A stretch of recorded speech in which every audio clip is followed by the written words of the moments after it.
Semenjak dilakukan gebrak masker akhir-akhir ini oleh pemerintah Provinsi Aceh, permintaan masker kembali meningkat tajam di masyarakat Kabupaten Aceh Barat Provinsi Aceh.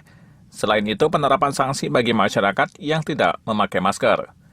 Sejumlah tempat, toko obat, apotik, serta toko menjahit pada masker kain, dalam beberapa hari terakhir ini permintaan masker di masyarakat wilayah Aceh kembali meningkat.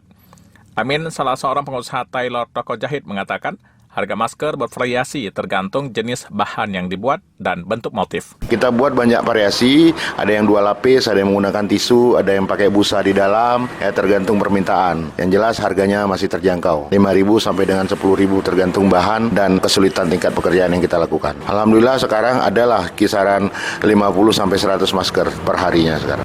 Untuk saat ini, peningkatan masker kain tersebut dalam per hari laku terjual 50 sampai dengan 100 buah masker. Adapun harga yang dijual yaitu Rp5.000 sampai dengan Rp10.000 per masker, tergantung dari kualitas penggunaan bahan pada jahitan masker kain tersebut. Dari Malabo Aceh, melaporkan.